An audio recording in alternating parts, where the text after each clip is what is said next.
Bonjour et bienvenue à des récits passionnants de la Bible. Aujourd'hui, nous abordons une question historique et théologique qui a capturé la curiosité de beaucoup au fil de l'histoire. Pourquoi la majorité des Juifs n'a-t-elle pas reconnu Jésus comme le Fils de Dieu? Ce thème nous invite à un parcours à travers des écritures anciennes, des croyances profondément enracinées et l'environnement sociopolitique de cette époque. Je vous invite à une exploration minutieuse et éclairante des aspects historiques, en examinant les nuances dans les doctrines et en plongeant profondément dans les perspectives juives sur la messianité. Ce voyage d'apprentissage est structuré en 5 parties bien définies. 1. Monothéisme rigoureux. Le judaïsme repose sur la croyance en un seul Dieu tout-puissant et transcendant, connu sous le nom de l'Éternel, Yahvé ou Adonai. Cette conviction est le noyau de leur foi, exprimée dans le schéma, une prière fondamentale qui proclame « Écoute, Israël, le Seigneur notre Dieu, le Seigneur est un » Deutéronome chapitre 6, verset 4. En contraste, le christianisme, en particulier dans sa version trinitaire, croit en la Trinité, Dieu le Père, Dieu le Fils, Jésus et le Saint-Esprit. Pour les Juifs, l'idée de la Trinité ou la divinité de Jésus est une contradiction directe à leur croyance en un seul Dieu unique et indivisible. 2. Concept du Messie. Les Juifs attendent la venue d'un Messie, un leader humain descendant du roi David, qui accomplira des prophéties telles que la réunification des Juifs, la reconstruction du Temple de Jérusalem et l'établissement d'une ère de paix et de justice. Jésus, en n'ayant pas accompli ses attentes durant sa vie, n'est pas reconnu comme le Messie dans le judaïsme. En revanche, les chrétiens voient Jésus comme le Messie et le Fils de Dieu, venu racheter l'humanité par son sacrifice et sa résurrection. 3. Origine de Jésus. Du point de vue juif, Jésus était un être humain, fils de Marie, sans intervention divine dans sa conception. En contraste, le christianisme soutient la croyance de la conception virginale de Jésus, une doctrine fondamentale qui contraste avec la vision juive d'un Dieu incorporel et immuable. 4. Tradition et écriture. Les Juifs basent leur croyance sur le Tanakh, qui ne mentionne pas Jésus ni sa divinité. Ils interprètent les prophéties messianiques de l'Ancien Testament comme des références à des événements futurs et non à la vie de Jésus. D'autre part, les chrétiens incluent le Nouveau Testament dans leur canon et voient Jésus comme l'accomplissement de ces prophéties. 5. Interprétation des prophéties. Les Juifs attendent l'arrivée d'un Messie à venir, un leader humain qui accomplira des prophéties traditionnelles. Les interprétations juives et chrétiennes des prophéties messianiques de l'Ancien Testament diffèrent de manière significative, contribuant à la vision juive de Jésus comme un important leader humain, mais pas comme une figure divine. Par exemple, le livre d'Isaïe inclut des passages que les chrétiens interprètent comme des références à Jésus, comme le serviteur souffrant dans Isaïe 53. Cependant, les Juifs ont tendance à interpréter ces passages de manière distincte et ne les appliquent pas à Jésus. Les Juifs n'acceptent pas Jésus comme le Messie promis parce que, selon eux, il n'a pas rempli les attentes messianiques traditionnelles. Jésus n'a pas réussi la réunification d'Israël, la paix universelle, ni la reconstruction du Temple durant sa vie. L'identification de Jésus comme le Messie par les chrétiens repose sur leur croyance en son rôle divin et en son accomplissement spirituel des prophéties messianiques. Mais avant de continuer, testons vos connaissances avec le quiz suivant. Pourquoi la majorité des Juifs n'ont-ils pas reconnu Jésus comme le Messie? Voici vos options. Option 1. Manque de miracles réalisés par Jésus. Est-ce la raison? Option B. Jésus n'a pas rempli les prophéties messianiques juives. Est-ce cela? Option C. Naissance de Jésus à Nazareth et non à Jérusalem. Est-ce que le lieu a joué un rôle crucial? Réfléchissez bien et faites votre choix. La réponse révélera plus qu'un simple fait, mais une perspective profonde de l'histoire. Restez attentifs, car nous révélerons la réponse correcte à la fin.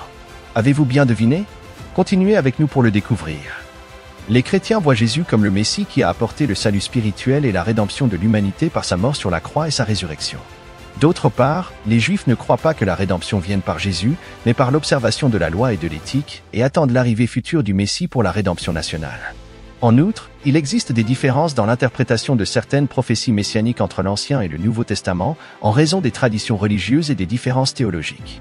Dans le judaïsme, on maintient fermement la croyance en un Dieu transcendant, c'est-à-dire un Dieu qui est au-delà du monde physique et des limitations humaines. Cette transcendance implique que Dieu est immuable, incorporel et n'est pas sujet aux limitations humaines, émotions ou faiblesses.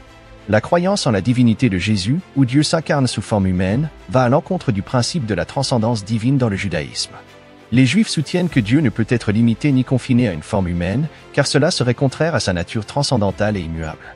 Le christianisme, en particulier dans sa forme trinitaire, soutient que Dieu s'est incarné en Jésus, c'est-à-dire que Dieu est devenu homme en la personne de Jésus de Nazareth.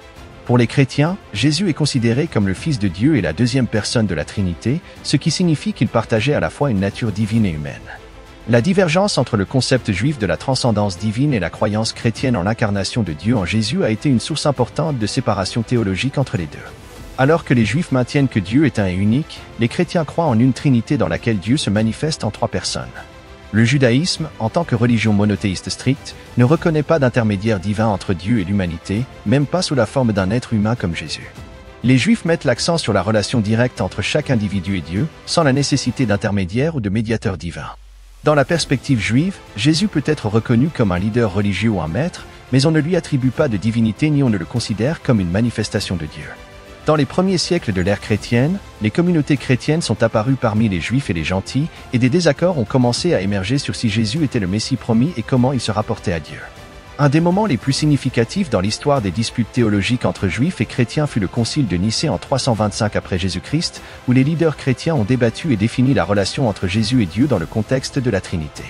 Les Juifs, qui n'ont pas participé au Concile, ont rejeté la nouvelle formulation trinitaire affirmant la divinité de Jésus. La Christologie, la doctrine qui traite de la nature et de la personne de Jésus, est devenue un point focal des disputes théologiques. Les conciles ultérieurs, comme le concile de Chalcédoine en 451 après Jésus-Christ, ont continué à définir la relation entre les natures divines et humaines de Jésus. À mesure que les chrétiens propageaient leur foi dans diverses régions, des tensions sont apparues avec les communautés juives. Les missions chrétiennes tentaient souvent de persuader les Juifs que Jésus était le Messie, ce qui générait des désaccords et des débats. Les leaders juifs et les érudits rabbiniques ont répondu aux disputes théologiques chrétiennes en formulant des arguments contre la divinité de Jésus et en défendant les croyances traditionnelles juives. À certains moments de l'histoire, comme pendant l'Inquisition espagnole, les Juifs ont été confrontés à des persécutions et des conversions forcées au christianisme. Ces pressions religieuses se concentraient souvent sur l'idée de la divinité de Jésus. Au fil des siècles, les différences théologiques entre Juifs et chrétiens ont persisté et sont restées un point de séparation religieuse. Les disputes sur la nature de Jésus et sa relation avec Dieu continuent d'être des thèmes clés de discussion et de débat aujourd'hui. Dans les temps plus récents, il y a eu des efforts de la part de leaders religieux et académiques pour favoriser le dialogue interreligieux et promouvoir la compréhension mutuelle entre Juifs et chrétiens. Ces efforts cherchent à aborder les différences théologiques de manière respectueuse et à trouver des domaines de convergence et de collaboration. Dans le christianisme, la crucifixion de Jésus est vue comme un acte rédempteur fondamental. On croit que Jésus est mort sur la croix pour expier les péchés de l'humanité et ouvrir la voie à la réconciliation avec Dieu. La crucifixion est considérée comme un sacrifice suprême, où Jésus, comme l'agneau de Dieu, a offert sa vie pour racheter l'humanité de ses péchés. Du point de vue juif, la crucifixion de Jésus n'est pas interprétée comme un acte rédempteur ni comme un sacrifice expiatoire. Les Juifs ne reconnaissent pas Jésus comme un sacrifice rédempteur parce qu'ils ne croient pas que les péchés puissent être rachetés par la mort d'une personne. L'idée que quelqu'un puisse mourir pour les péchés des autres va à l'encontre de l'enseignement juif selon lequel chaque individu est responsable de sa propre relation avec Dieu et de l'expiation personnelle de ses péchés par le repentir et la réparation. La croix n'a aucun symbolisme rédempteur dans la théologie juive. L'idée d'un Messie crucifié comme rédempteur est incompatible avec les attentes messianiques juives traditionnelles. Pour les Juifs, le Messie est attendu comme un leader humain qui apportera la paix et la justice, mais pas à travers la mort sur la croix.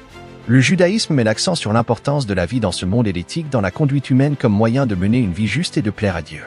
La crucifixion de Jésus n'a pas de rôle pertinent dans ces enseignements éthiques et théologiques juifs.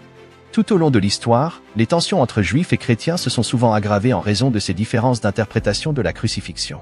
Dans certains cas, les persécutions et les pogroms dirigés contre les communautés juives se justifiaient par l'accusation que les juifs étaient responsables de la crucifixion de Jésus, ce qui a contribué à l'hostilité et à la discrimination. Des interprétations différentes des Écritures, comme Isaïe 7, verset 14, mentionnent une vierge qui enfantera un fils nommé Emmanuel. Les chrétiens interprètent cela comme une prophétie de la conception virginale de Jésus, tandis que les Juifs interprètent souvent vierge comme jeune femme et ne voient pas le lien avec Jésus. Isaïe 53, ce chapitre décrit le serviteur souffrant qui souffre pour les péchés des autres. Les chrétiens voient en Jésus l'accomplissement de cette prophétie, tandis que les Juifs tendent à interpréter le peuple d'Israël comme le serviteur souffrant. Des passages comme le schéma, Deutéronome 6, verset 4, qui proclament l'unité de Dieu, sont interprétés différemment. Les Juifs soulignent l'unicité absolue de Dieu, tandis que les chrétiens trinitaires voient dans ce passage une indication de la Trinité. Lévitique 17, verset 11, ce passage dit que la vie de la chair est dans le sang. Les chrétiens relient cela à l'idée que Jésus a versé son sang pour le salut de l'humanité, tandis que les Juifs ne font pas ce lien et voient ce passage dans un contexte différent. Jérémie 31, versets 31 à 34 parle d'une nouvelle alliance que Dieu fera avec son peuple. Les chrétiens interprètent cela comme une référence à la nouvelle alliance en Christ, tandis que les Juifs peuvent l'interpréter dans un contexte plus général de renouveau spirituel. Psalm 110. Ce psaume, qui dit « Et l'Éternel a juré et ne se repentira pas, tu es prêtre pour toujours, selon l'ordre de Melchizedek », est interprété différemment par chrétiens et juifs. Les chrétiens le voient comme une référence à Jésus comme prêtre éternel, tandis que les Juifs peuvent l'interpréter différemment, éventuellement en relation avec le roi David.